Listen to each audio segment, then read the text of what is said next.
All right, so today I'm going to show you how to paint your watercolor worksheet. First, we're going to start by putting our name on our worksheet. And you'll see I'm using my Prang watercolor palette. I have a cup of water, a paper towel with me, and a medium to a small size brush. And first thing I'm doing is painting my pure colors, so pure yellow, red, and blue. I'm painting my primary colors first. And actually with this assignment, please just use your, for the watercolor wheel part, just use your primary colors. You can use your whole palette for the other exercises on this worksheet, but just stick to your 3 primary colors for this assignment. Okay, it's also important while you paint to keep your colors on your tray clean. So dip your brush into clean water and try not to cross-contaminate or muddy up your colors. Keep those as clean as you can. Okay, so you'll see I'm making an orange by first putting some yellow onto my palette and then adding a touch of red to my yellow to make an orange color. Okay, dipping my brush in between dips to try to keep my colors clean. Okay, I painted just plain red onto my wheel. Okay. Next, I'm creating a violet color by working with red and just a touch of blue. Next, I'm painting my blue color, pure blue, right off my palette. And now I'm going to go in and mix a green color. So to make green, we're going to start with clean yellow. Use the palette to mix on clean yellow and a touch of blue. Yellow and blue make green.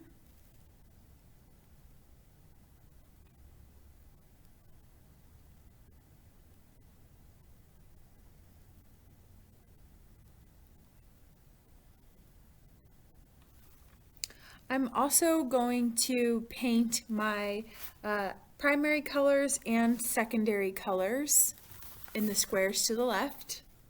So as we know, our primary colors are red, blue, and yellow, and our secondary colors are green, orange, and violet, or purple. To make green, we know that we mix yellow and blue. To make violet, we know that we mix blue and red.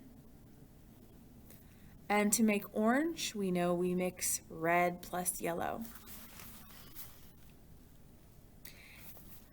If your colors on your wheel look a little bit too light, you might just need to add a bit more color to them. Sometimes when you add too much water to your watercolors, they will be a light shade.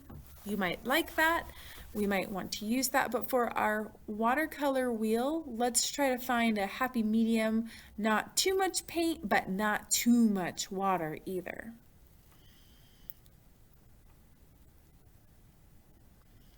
All right, so to make my red violet, I'm going to use a touch more red and a little bit less blue.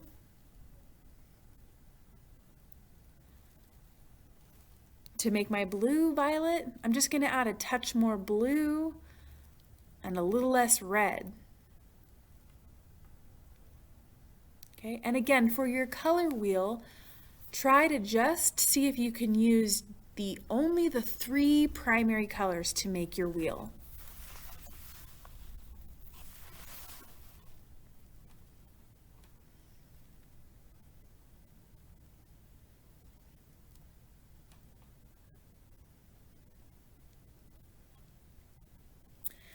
When you're painting with watercolors, and if you don't want the colors to bleed together, colors that are side by side, you got to be careful not to let them touch while they're still wet, or else they will bleed together.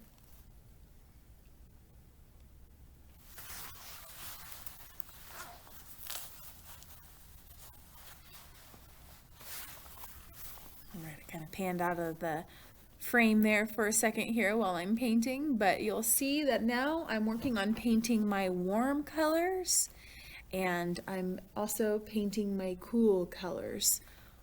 Okay, so if you divide your color wheel in half, your warm colors are your red through yellow-green shades, and your cool colors are your green through your red-violet.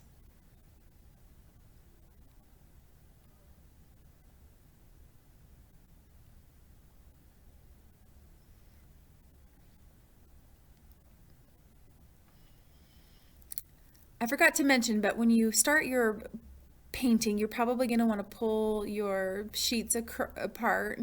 And next we're going to work on our intensity and our value scale. So here I'm showing you the complementary colors on your wheel. The complement of yellow is violet. They are colors that sit across each other on the wheel.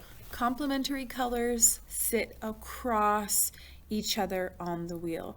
So the complement of red is green, and now I'm going to demonstrate changing the intensity or the brightness of a color. So for this exercise, you can go ahead and use green off your palette. You don't have to mix the color if you don't want. Here I'm putting red on one end and its complement green on the other. Now I'm going to make green plus just a touch of red to slightly alter that green color. So now it's not a pure green, now it's green plus a touch, just a teeny tiny bit of red. Okay, the next step up, I'm going to do the same thing. This time I'm going to add even more red to my green. So as we work our way up the intensity scale, we're going to add a bit more of the complementary color each time.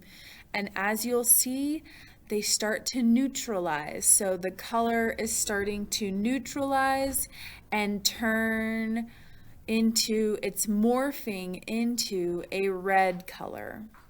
Okay, so now we're moving up towards the red, and we're still working with green, but this time we have just a touch of green mixed into our red. So this color I'm painting right now is mostly red with just a touch of green, and there you have your intensity scale. So for your intensity scale, you pick the color that you want to paint plus its complement. Next, I'm demonstrating a value scale. So your value scale, value is the lightness or darkness of something. This is a shift from dark to light.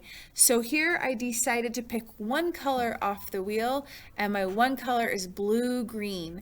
So I'm going to mix up a good amount of blue-green on my palette. You pick a color, any color. Here I'm mixing up blue-green, and I'm going to put my blue-green right in the middle of my value scale. So blue-green is going right in the middle. Now to get a tint of blue-green, or to lighten up your blue-green color, you're going to add a little bit more water to your mixture each step. This is also called gradation, the shift in value. So I still have that blue-green color. Now I am lightening it up by just mixing a little bit of water. You might want to have your paper towel, a clean paper towel handy for this too, so you can dab your value scale and lighten up your values a little bit. And at the top here, this is mostly water with just a teeny tiny bit of that blue-green mixture. And here you can see that shift. You can see the shift from dark in the middle to light, and I'm going to demonstrate it once more, gradation off to the side, by just adding water to my brush and gently shifting it from dark to light. Value is an element of art, and it's important if you're drawing or painting to be able to practice gradation like this if you want to create a sense of three-dimensional form or have your drawings or paintings look round. And we'll talk more about that later here in class. Now next, here I am making my blue-green color even more dark by adding a touch of black to it. So now I'm creating a darker shade of blue-green, and each time I'm adding a bit more black to that blue-green mixture. And here we have a full value scale from blue-green from dark to light.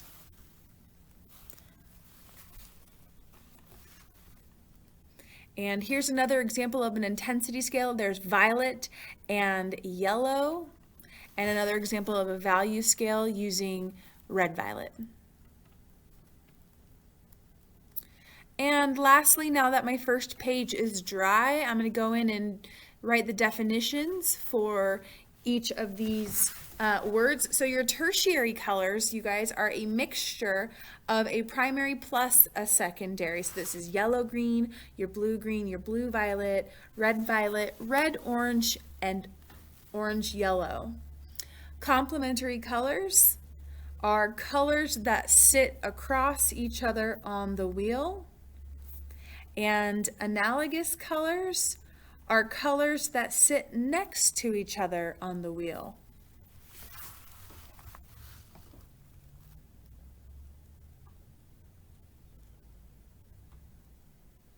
So we know these are our tertiary colors: yellow-green, blue-violet, red-violet, red-orange, and orange-yellow. It's a mixture of a primary plus a secondary, and our primary colors form a triangle on the wheel, as do our secondary colors.